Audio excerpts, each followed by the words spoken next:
Hey, what gives? Would you mind explaining why you didn't do the dishes this morning? You've done nothing but slack off today. You didn't even clean the bathtub.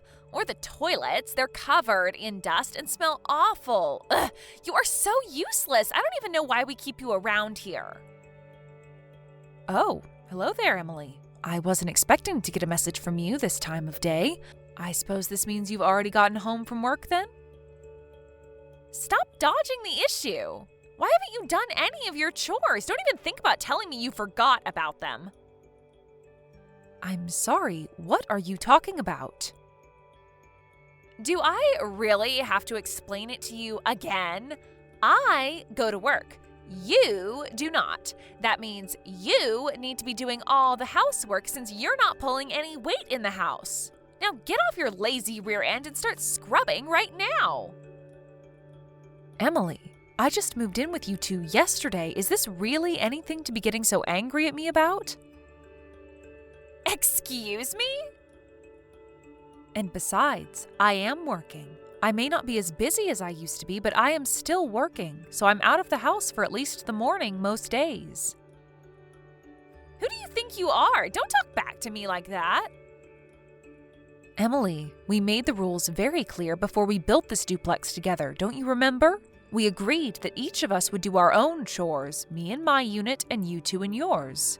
And our finances are separate as well. When we built the house, we had separate meters for gas, water, and electricity installed, so we can each pay for just what we use on our own. Of course, we're family and will most assuredly be there for each other in difficult times, and anytime you need me to look after Roy for you, I'd be glad to babysit him. Those were the rules that we decided on after a long and open discussion between the three of us, right? Whatever, I'm tired of this conversation. Sure. Hey Mom, sorry to bother you on your lunch break. Do you have a minute? Sure, Isaac, what can I do for you? Did you have anything on your schedule for next weekend? Next weekend? Let me think. No, I don't believe I have anything going on then. Why's that? Okay, then what would you say to all of us going on a short little vacation as a family? A vacation sounds lovely. What's the occasion? Actually, one of my coworkers won a vacation in some kind of drawing, and he was planning on taking his family on an overnight resort stay. But I guess one of his kids got sick and is going to be in the hospital for a few weeks now, so they can't go anymore. Oh, that's terribly unfortunate. I hope the child is all right. The trip voucher had to be used within a specific time period, and it's too late now to change the reservation date, so he offered to pass the tickets to me if I was interested. Since the tickets were for 4 people, it works out perfectly that you, me, Emily, and Roy can all go together. The one little snag is that I have work on Saturday morning that I can't get out of, so you guys will be going there with just the 3 of you, and I'll be meeting up with you later on that day. So, me, Emily, and Roy will all go in the morning then? Yeah, that's the way it will work out. What do you think? I thought it would be a great opportunity for you and Emily to improve your relationship. You said the 2 of you were having difficulties, right? Since Roy will be there, and you know how much he loves you, it could be a great bonding experience for you two. You know, I think you may be right. Sure, Isaac, I'd love to go along. Thank you for the invitation. Alright, I'm really looking forward to it. I'll let you know the specifics once everything is set in stone. I'll talk to you later. Thanks, Isaac. I'll be waiting. Hey, Mom, sorry for the late notice, but I have something important to tell you about the vacation tomorrow. I see. What is it, Emily? I forgot to tell you that our departure time got changed. Ah, all right. Oh, thank you for letting me know. We were planning to leave the house at 7 a.m. and drive to the airport in order to make the 8 a.m. flight. But the flight we were booked on got canceled, and they rescheduled us for a flight at 10:15 a.m. instead. So we're going to be leaving the house at around 9 a.m. that morning. One more thing, though. I need to stop by Roy's friend's house to pick up a toy he left behind the last time he had a play date there. So could you meet us at the airport at 9:30 a.m.? All right, that sounds fine. I'll give you your tickets to the airport tomorrow. Thanks, Emily. See you in the morning. Hello? Emily, where are you? I just got to the airport and I'm waiting at the gate like you said. But I can't find you or Roy anywhere. Did something come up? Are you running late? Well, good morning, Mother Dearest. Actually, Roy and I already left on the 8 a.m. flight. We just landed a few minutes ago. What? What's going on? Last night you told me that the 8 a.m. flight was canceled and we were going to go on the 10:15 flight instead. You really don't get it, do you? I told you the wrong time on purpose. Did you really think I was going to let you come with us on this vacation? Get real. This is a family vacation, and you're not my family. You're my mother-in-law, not my real mother. Now be a good old maid and give me some money to use on your grandson and crawl back home to your rocking chair. I don't believe this. How could you do this to me? It was easy. Anyway, I know you've got my bank account number, so just wire the money there. Got it? Don't worry, I'll spend most of it on Roy. He's got a birthday coming up, and it's not like you need the money for anything, so go ahead and wire me a couple $1,000s. That should be enough for now.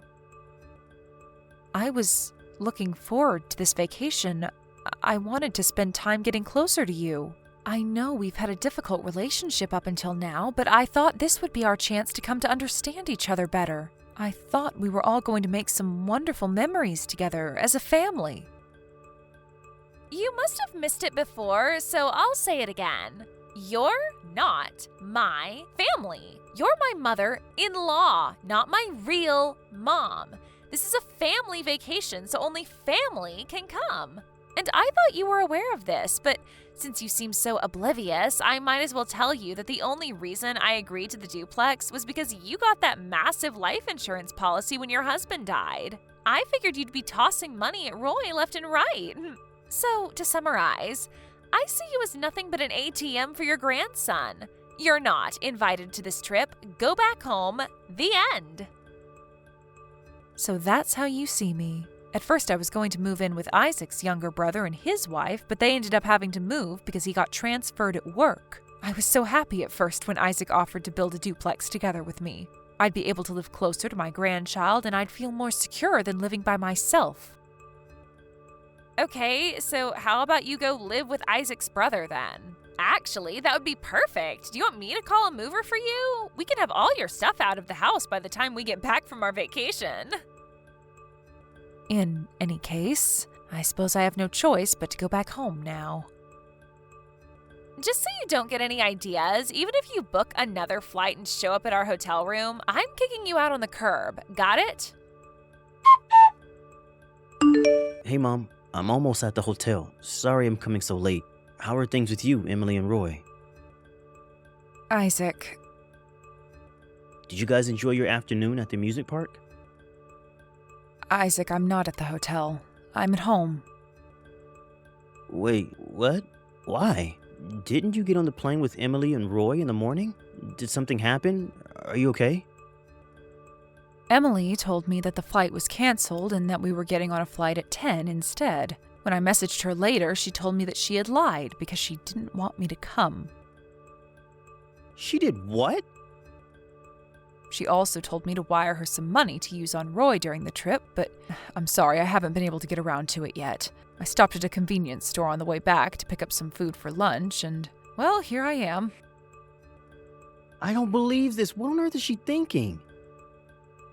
From the way you're talking, it at least sounds like you weren't in on it, in any case. Of course I wasn't. I'm gonna have a little talk with Emily about this. Give me some time and I'll take care of it. All right, but whatever you do, be sure that you don't get in any sort of argument in front of Roy, okay? I know. I'll wait until it's nap time. I'll message you later on tonight.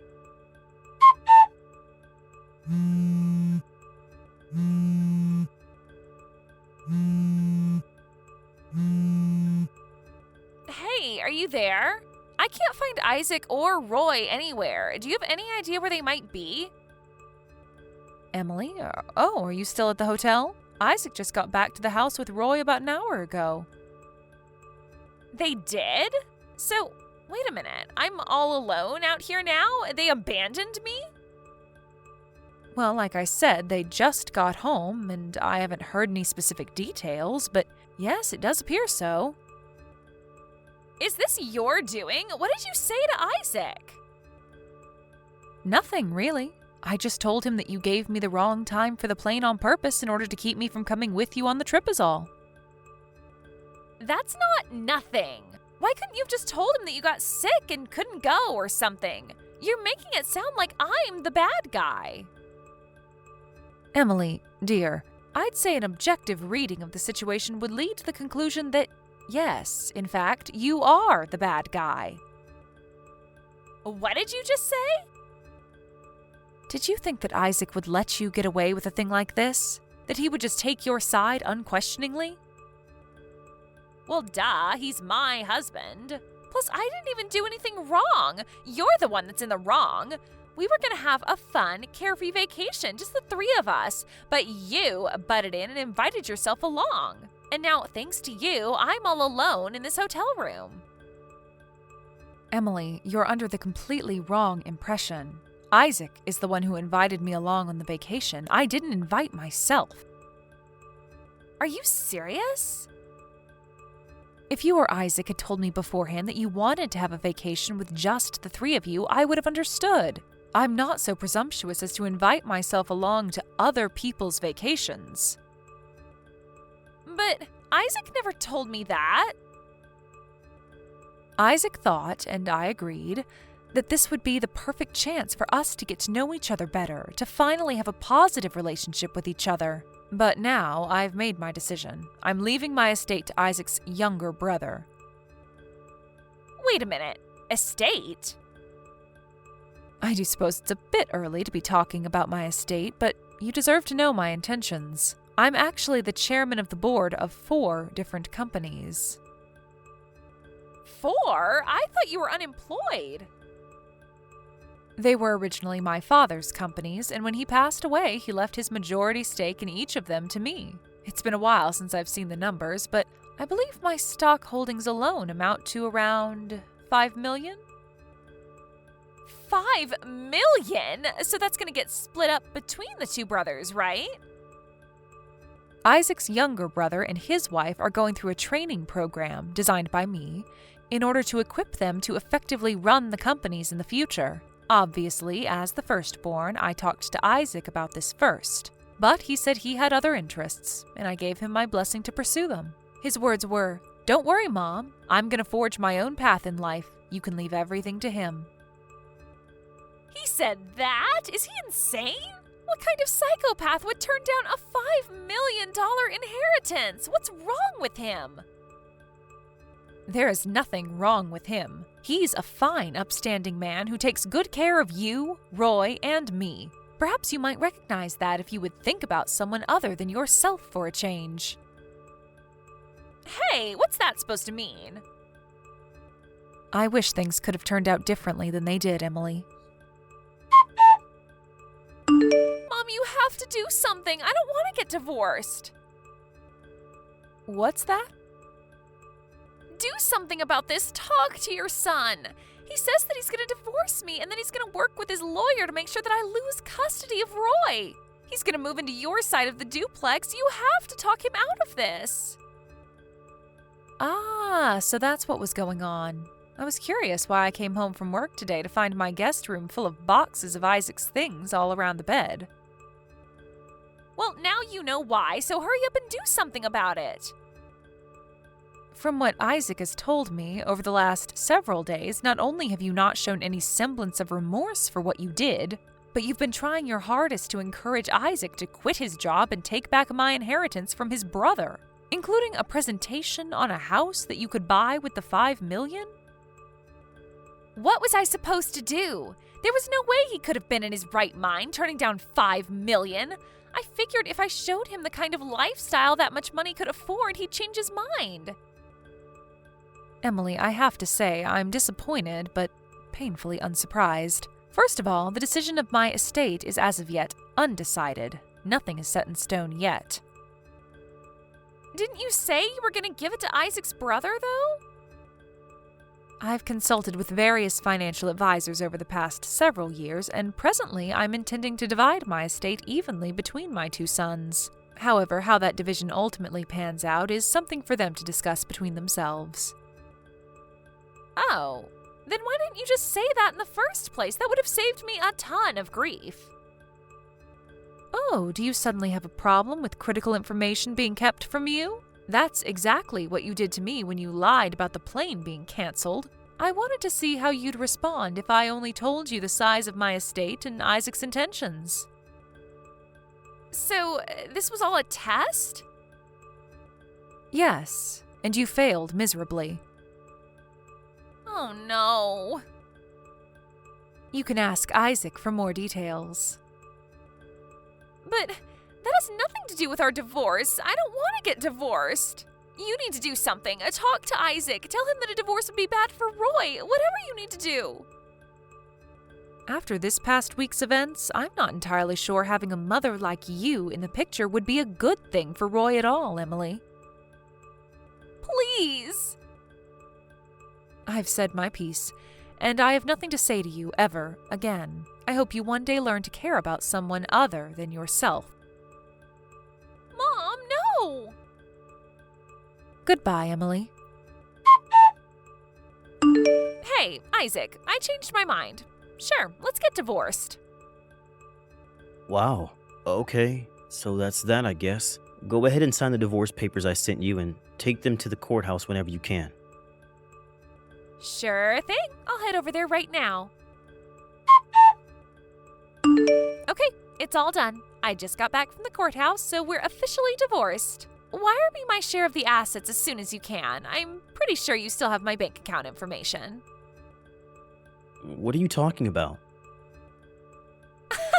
Don't pretend like you don't know. I can do math. Since your mom's estate is $5 million and you get half, that means you get $2.5 million. That means that since we're divorced, I get half of that. So you owe me $1.25 million. I'm planning on using that to pay the bills while I look for a new job, so send it to me as soon as possible. Got it? Why did I have to marry someone as stupid as you? My mom's not dead yet, you moron. So? Do you even know how inheritance works, Emily? As long as she's alive, it's all still hers, and she's perfectly healthy. How do you not know this? Wait, really? And besides, assets gained through inheritance aren't subject to property division during a divorce. God, you're an idiot. Oh no. Okay, then I changed my mind. We're not getting divorced after all. Don't you think it's a little too late for that? You just said that you had already turned in the divorce papers at the courthouse. Uh-oh. Man, this sucks. What am I gonna do now? Emily and Isaac's divorce was finalized just a few days after our final conversation. After considering Emily's behavior and its potential impact on Roy, the family court sided with Isaac and granted him full custody. It went far more smoothly than I expected, for us at least. Isaac realized in that last message to Emily that she was under an enormous misconception about how the property division would work, which is too bad for her, but thanks to that misconception, she consented to the divorce far quicker than I thought she would. After the divorce, Emily tried to move back in with her parents, but they threw her out. She's now living in a tiny apartment and working the night shift at a local dive bar. Her parents came by our house a few days later to apologize for her behavior. According to them, Emily had worked up quite a bill at the local host club as she was planning on being able to use my estate to pay it off. So it seems like she's going to be working off that debt for some time. I do hope that she learns her lesson and turns her life around, though. Thank you for watching. Please subscribe and hit the like button. See you next time.